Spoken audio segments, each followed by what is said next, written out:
Good morning, everyone. It is 7:17 a.m.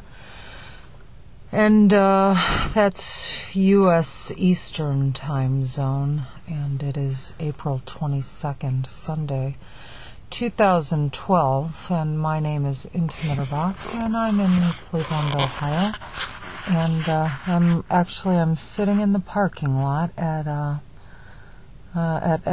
Edgewater State Park, overlooking the Lake Erie, and looking at the Downtown Cleveland city skyline.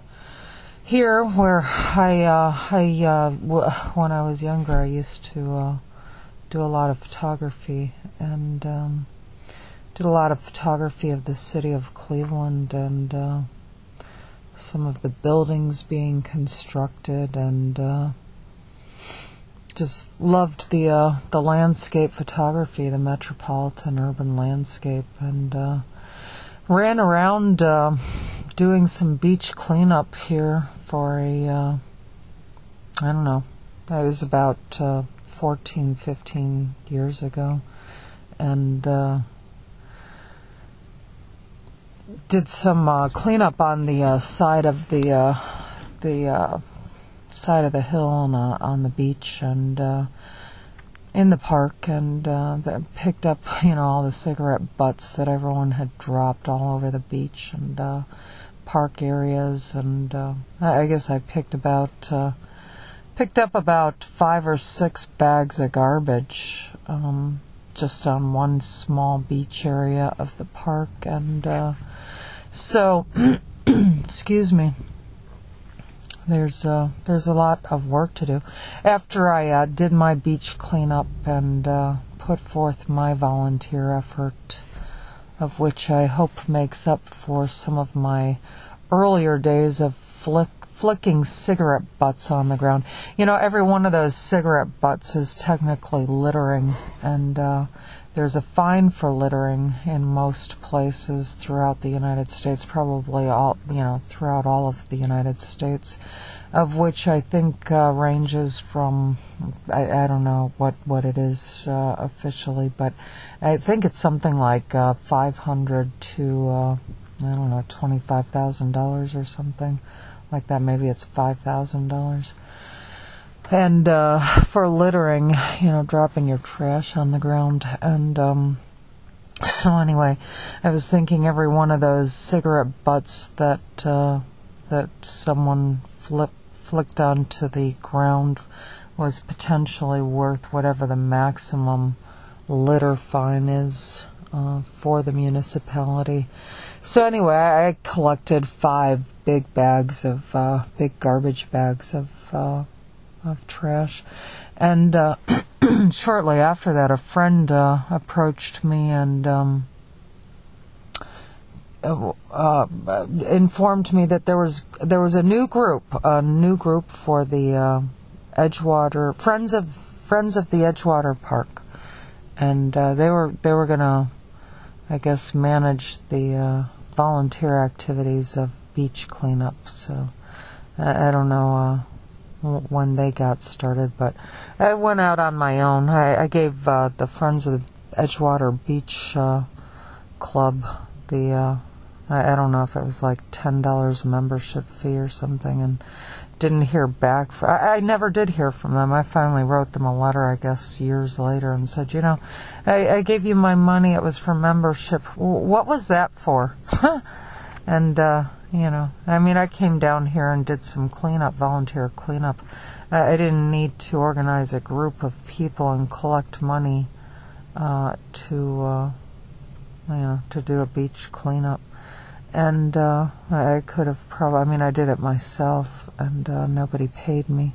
I probably could have gathered up a bunch of my friends and come down here and done some cleanup.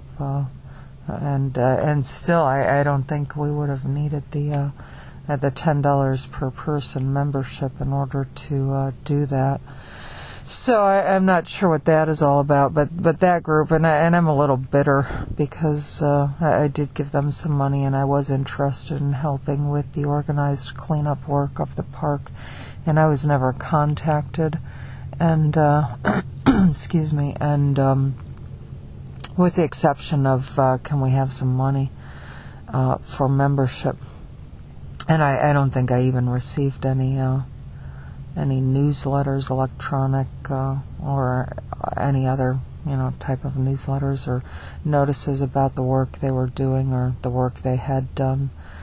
So that's that, and I did participate with another group in doing an organized beach cleanup.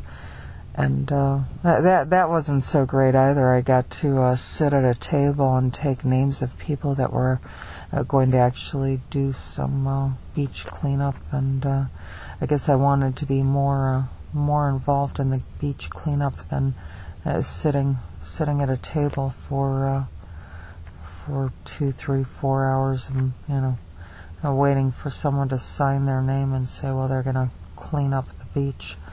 And so that was, I don't remember what group that was. I guess I got some sort of award for helping with the volunteering to help with the beach cleanup on whatever that day was, and it was kind of like all I did was sit there and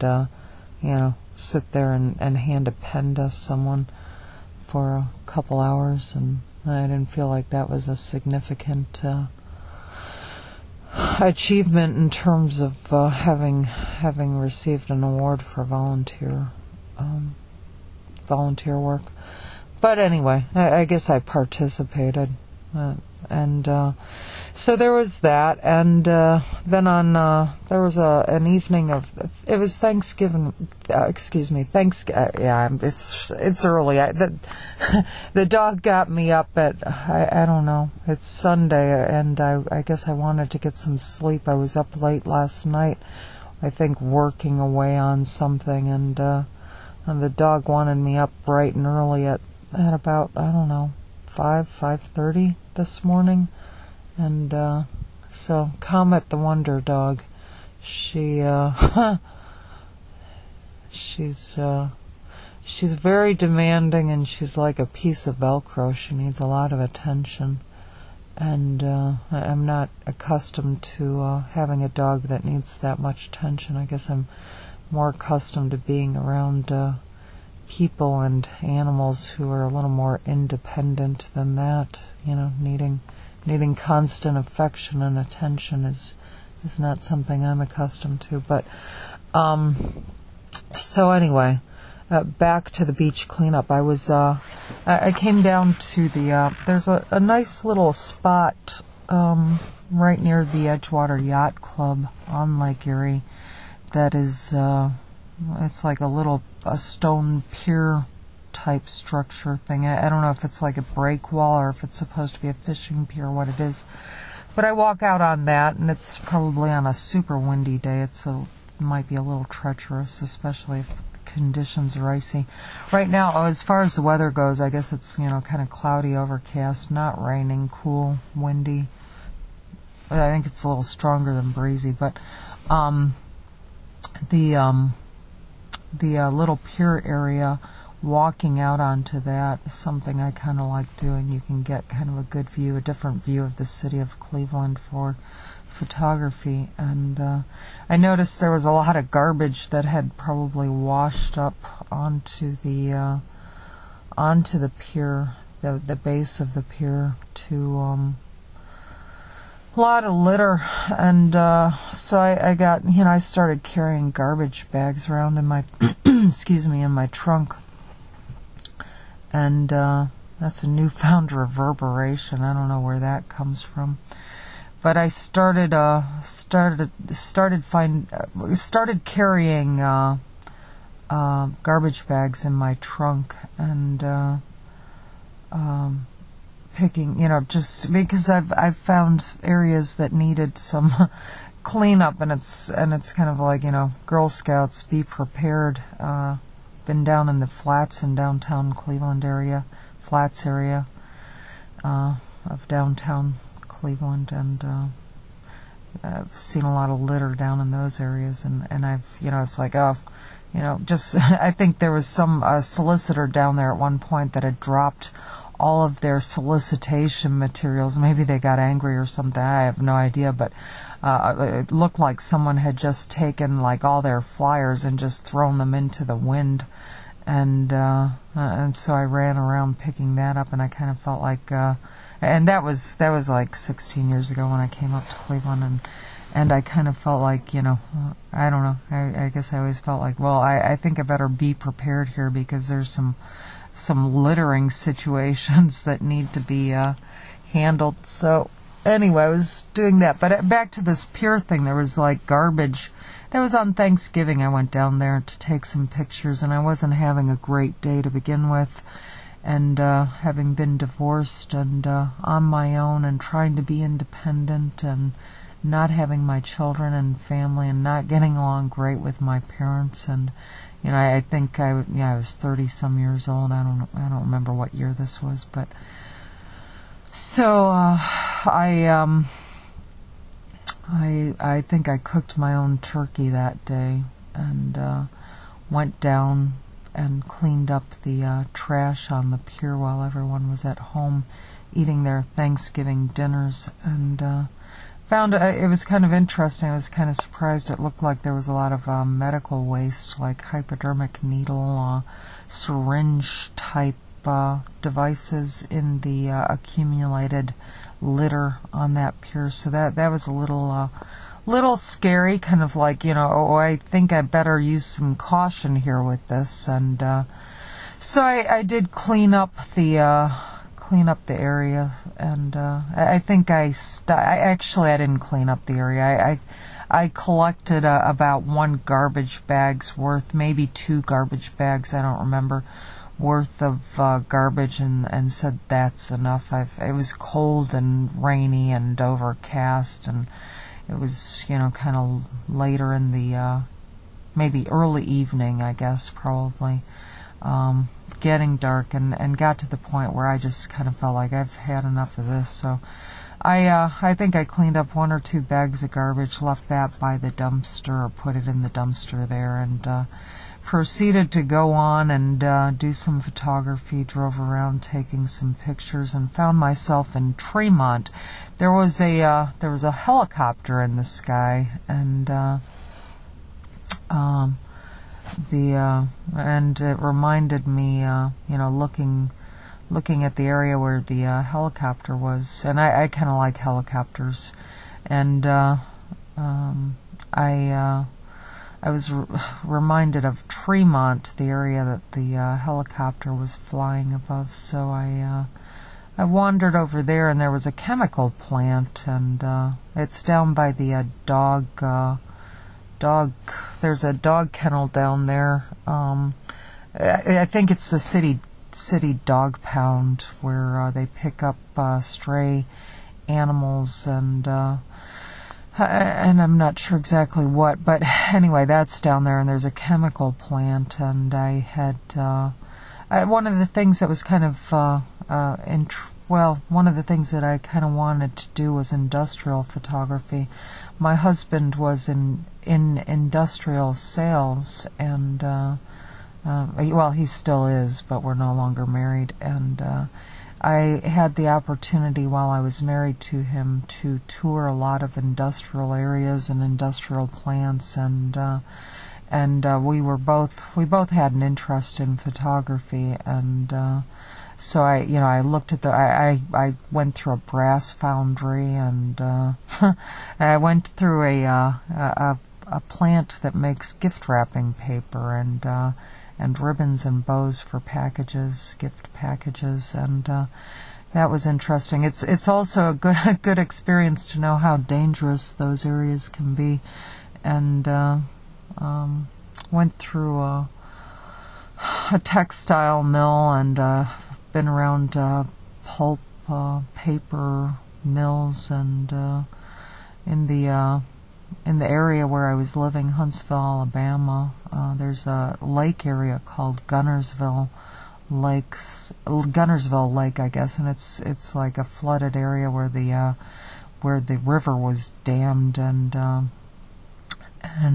so there's the Gunnersville Lake area, and there's some plants in that area, and I remember there was a poultry plant in that area. They don't smell very good, and then there's dumping issues. They're dumping into waterways and stuff, so the water's not always the cleanest in some places. I don't know, it didn't occur to me, but as far as dumping issues, maybe there was an issue there that I wasn't aware of before I went to college school, because I didn't start thinking about things like that and laws that exist. I did a paper on water pollution in the Cuyahoga River, and there are test sites throughout water areas to make sure that the water is not being polluted, and those things are monitored. Those test sites are monitored. But anyway, back to Tremont. I had the opportunity to tour some foundry areas, and I've grown up around Cleveland, which to me was one of the biggest metropolitan areas in the world. And actually, now that I've gone through a geography degree and realized how ignorant I am with regard to the world, and I still don't have a clue. But geez, look at Tokyo and Mexico City, and I thought New York City was one of the biggest cities in the world, and after realizing how big Mexico City or Tokyo and modern, and it's just, I don't know. Well, Cleveland now, in comparison to some of the other places I've been to and learned about, is very small. And I could walk around the city of Cleveland and cover every street and bit of Cleveland easily in one day, whereas New York City, I think I might have a little more difficult time doing that there. But I think New York City's quite a bit bigger. But anyway, Cleveland, I grew up around Cleveland, loving photography. My original love of photography came from my view of the Badlands, where I saw color, light, contrast, and shape, shadow, notice those things. And had a Polaroid camera. It was back in 1976, and my father was I think he was like a real estate appraiser for a bank at the time, and I got my hands on his camera and his Polaroid film and started taking pictures. And the nice thing, as far as developing an interest in photography, was that with the Polaroid camera, you could instantly see, what you just took. And that's true with the digital photographs, also digital cameras. You can see right then and there what it is you just captured with your camera. And when I saw, when I could see on film right then and there, the Polaroid film, the Badlands, and how beautiful they were. And you look at something, and I looked at the Badlands, but until I saw it right there on the film, look at that color, and the shadow and the lighting and everything. And I was, 11, 12 years old, and I was able to notice photography and begin realizing what photography was, and start feeling like I'd love to grow up and be a professional photographer. So anyway, I'm in Tremont, and on Thanksgiving, and I don't remember what year it was now. I think it was probably 2007, and I think I was working on a school paper at the time. I was a student at the University of Akron, working on my bachelor's degree, and having not done things traditionally and gone back to school and tried to get degree and things like that. So I'm in Tremont and trying to take a picture of a chemical plant down there, and it's like, oh my gosh, this light, the lights and the shapes and everything, and it just like this is like, I don't know if beautiful is the right word, but this is a photograph right here, and a Kodak moment. This is a Kodak moment. And I stopped the car, grabbed my camera to take a picture, rolled down the window to take a picture, and there's no one around. It's kind of a deserted area. It's Thanksgiving, it's dark out, nobody around. And I stopped the car, pulled out my camera, and to take a picture of the plant. And a pickup truck pulled up right in front of me, right in my LOS, my line of sight. There's one of the things I learned while working at CAS, acronyms, and specifically military acronyms. My LOS was blocked, line of sight. This guy in a pickup truck drove right up between me and the chemical plant and planted his truck right there and blocked my view. And I couldn't take the picture. And then I think it was definitely intentional and antagonistic. And, I've had a lot of that since I've been back here in Cleveland. Problems with the police giving me tickets of which were not deserved. Just wrong. It's like, am I just a dog being stalked and harassed from all directions? And anyway, then a police car pulled up, and actually no, it wasn't a police car. It was like an older car, two guys, and they said they were police officers. They were in plain clothes, and they said they wanted to see my driver's license, so I was shook up and scared, and I did get my, I don't remember if they showed a badge, but badges, police badges aren't necessarily an indication that you've got a police officer there, and they were in plain clothes, and it was a plain car. So I've seen the 20/60 Minutes shows about, that people, not only the badges might not be real.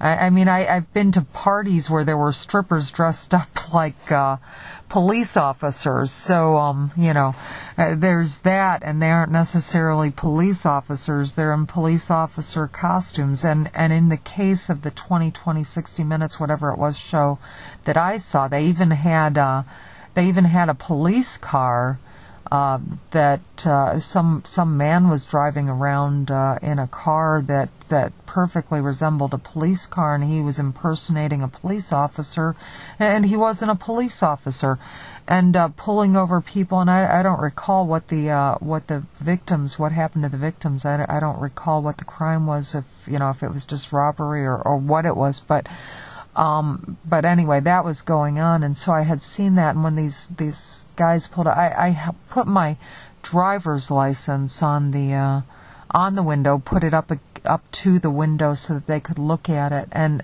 they wanted me to roll down my window, and I didn't roll down my window, and I don't think I had a cell phone with me at the time, and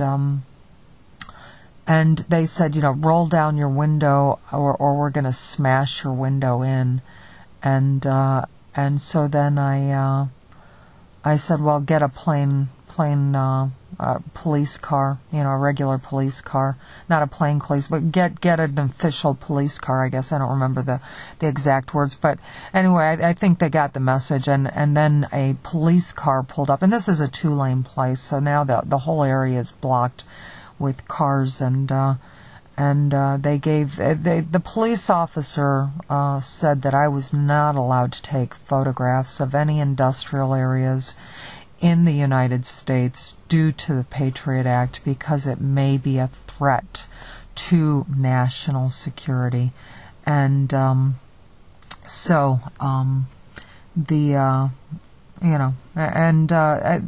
recall when I was 10 years old, having gone to the Soviet Union, there was some restriction with regard to the use of photography in industrial areas.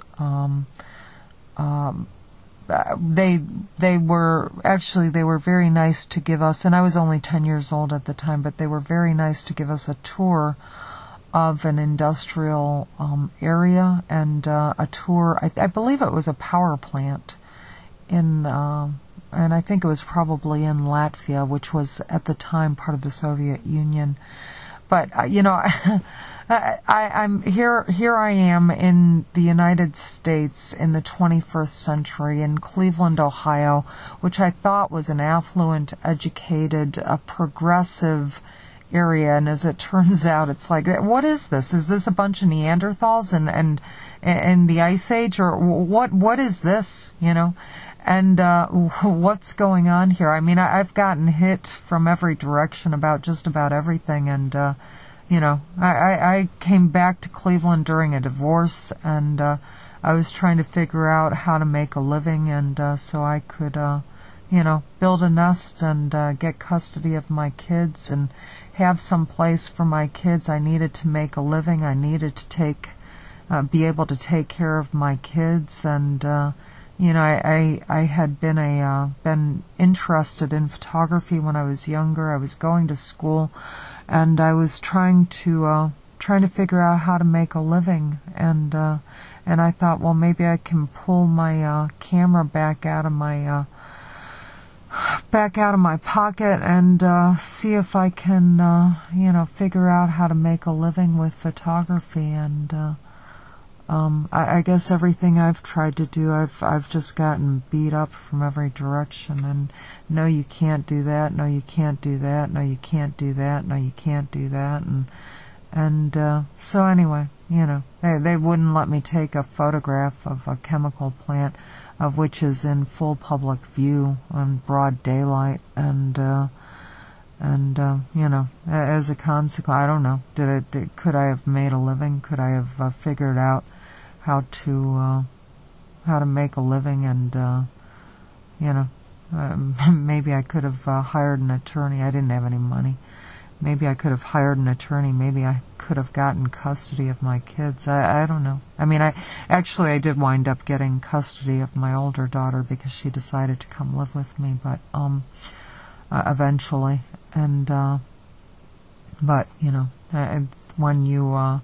when you're getting beat up from every direction, you're really not going to be able to figure out how to make a living. And so anyway, these are my little broadcasts, and nobody's going to pay me for these, and maybe it'll help someone else in terms of dealing with problems and issues and anticipating what they might encounter, and you know, maybe thinking about how they're going to deal with things like police brutality, or police, you know, what do you do about that? Do you call the police?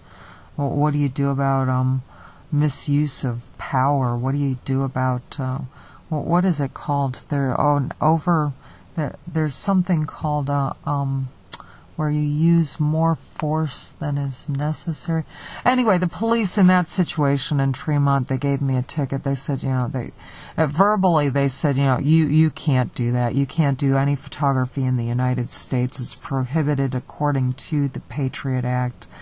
And so, you know, say goodbye to photography. You're not going to become an industrial photographer. It's prohibited in the United States, as I guess mandated by the PATRIOT Act. So and then they gave me a ticket for blocking traffic, and or something like that. I did try to fight the ticket. I went down to there's like an office, a police office downtown. I guess it's more of an administrative office. I did a video of the I tried to tell them what had happened, of which they recorded, video recorded my complaint, and I tried to fight it, and I think I filed a complaint of some sort, and they had attorneys, of which I did not, and I don't have the money for attorneys, and I've tried calling legal aid in the past. I tried calling legal aid when I was going through a divorce, and they said legal aid was only for criminal activity. I guess if you have, if you need a criminal defense attorney, that's what legal aid is there for. And I tried calling legal aid with regard to the Tremont issue with the police, and again they said, basically what I've been told and the impression that I've been given, and I don't recall exactly verbatim, but basically it's my understanding that legal aid is only available to criminals who need legal services. So it wasn't there for me in terms of, needing assistance with a divorce and custody and fighting police who were wrong and things. And I think on one occasion I talked to legal aid, and they said, you need to call the Bar Association. Excuse me. So, I called the Bar Association and talked to them, and they said, oh, no, you need to call legal aid. And how many times do you go back and forth with that before it's like, okay, all right, this is ridiculous. Here's another,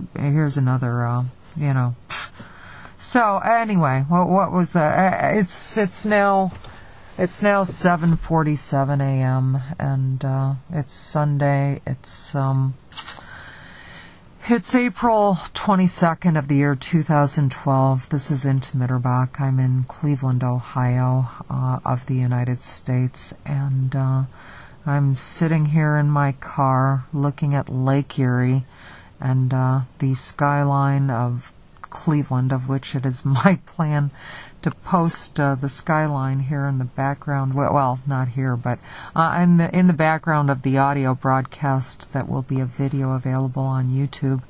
And and I can't tell. I hate to say this, but I keep looking at the lake and knowing that Canada is on the other side of the lake, and I can't tell you how many times I've thought about going to Canada or going, I'm just going to go for a walk, and it's going to be a long one-way walk because, I don't know why I deserved all of this, all of these problems and, the things that I've encountered. 16 years in and out of the hospital, including what I consider to be police brutality, of which, a lot of brutality, I guess, psychiatric system brutality, medical brutality, psychological brutality, a lot of chemical brutality, physical brutality, financial brutality, so professional brutality. I've witnessed a lot of things, but anyway, it's 7:49 a.m. It's at this point, and this will be a recording posted with a video. That's the plan anyway. And it's Eastern time zone of the United States, and my name is Inta Mitterbach. Thank you, and have a great day.